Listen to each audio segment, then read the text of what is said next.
Con tan solo 27 años y una manera diferente de ver la política, Roberto Castillo Cruz se lanzó como candidato independiente a diputado local en la Ciudad de México por el Distrito 26, que abarca colonias de las delegaciones Benito Juárez y Coyoacán. Estudió Ciencia Política y Relaciones Internacionales en el Centro de Investigación y Docencia Económica, gracias a una beca. Además, es fundador de Wikipolítica, junto con Pedro Kumamoto. Sí, ese hombre que se convirtió en el primer candidato independiente en obtener una diputación en el Congreso de Jalisco y que ahora busca un escaño en el Senado. De lograr alcanzar la diputación, Roberto sería el más joven de los representantes en el primer Congreso de Ciudad de México. Libre en el Sur entrevista a Roberto Castillo.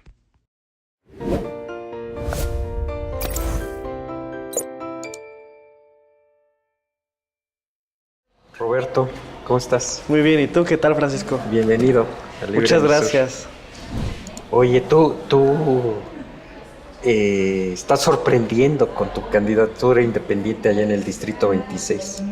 Por joven y por independiente. ¿Cómo lo hiciste? Gracias, pues lo hicimos.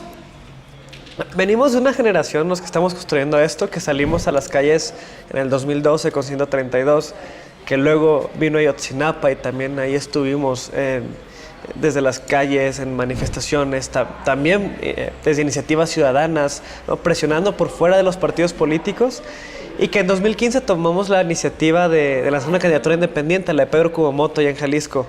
Demostramos que se puede ganar una campaña sin regalar dinero, sin derrochar los recursos públicos, sin ofensas, sino construyendo una política basada en propuestas, basada en hablar entre personas, en discutir, en generar diálogo en las calles, y así lo hemos hecho. Y ahorita que nos fue muy bien con la candidatura y con la diputación de Pedro Kumamoto en Jalisco, quisimos llevarlo a otras partes.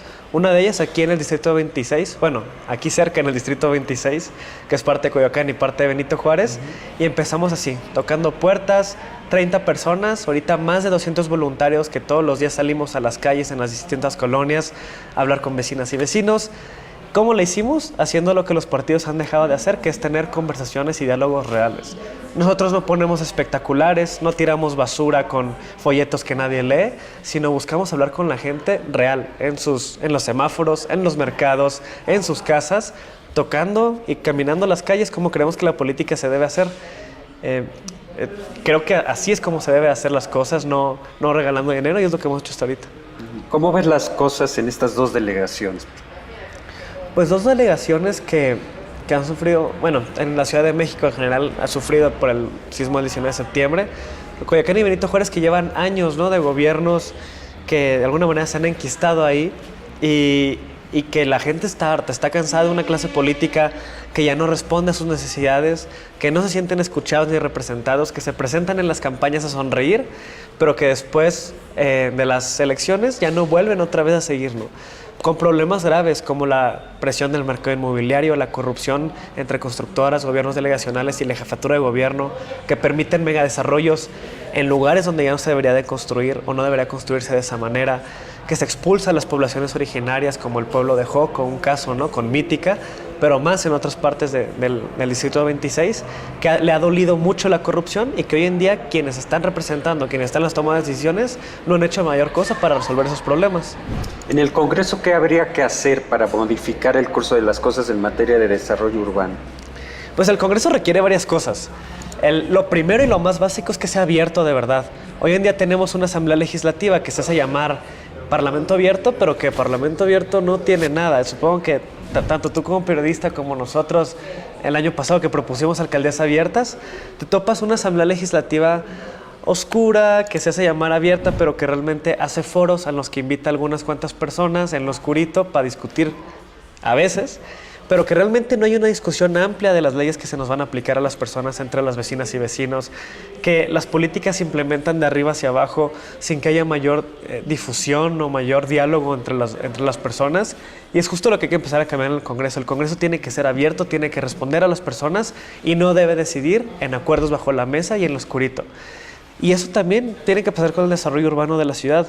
No tiene que estar en función de los intereses de unos cuantos, particularmente en Benito Juárez y en Coyoacán, sino que el desarrollo urbano tiene que empezar a estar en función del beneficio de la mayoría de las personas, y de que la ciudad tenga una relación sostenible con el agua, con el territorio, con el aire, Primero, hay que empezar regulando bien el Plan General de Desarrollo de la Ciudad de México, el Programa de Ordenamiento Territorial y los de alcaldías y los parciales, para que respondan a los intereses de las personas más vulnerables sobre todo, ¿no? Que ahí quede claro dónde se puede construir, cómo, de qué manera ordenada, con una visión sostenible que cuida a las personas.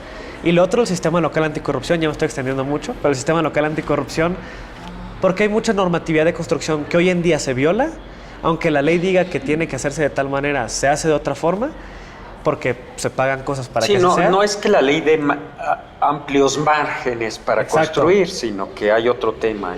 Por un lado, falta regulación, pero dentro de lo que ya hay, se viola. Y eso pasa porque hay corrupción que no se está castigando, que no se está investigando, y el sistema local anticorrupción, que es el que tiene que prever eso, hoy está parado en la Asamblea Legislativa, ¿no? Tenemos que designar a la gente más honesta y capaz para que ocupe esos cargos y la corrupción se investigue, bueno, se prevenga, se investigue y se sancione. ¿Tú sí estarías de acuerdo en achatar los edificios, es decir, que haya menos pisos?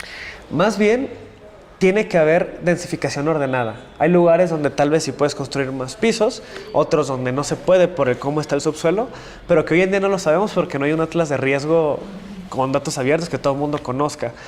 No estoy diciendo que no se pueda construir, más bien hay que ver dónde se puede construir, de qué manera, qué tanto aguanta la tierra que está abajo, qué tanto aguantan los mantos acuíferos en ciertos lugares y dónde no, y con base en eso tomar decisiones, no simplemente llenar todo de desarrollos inmobiliarios.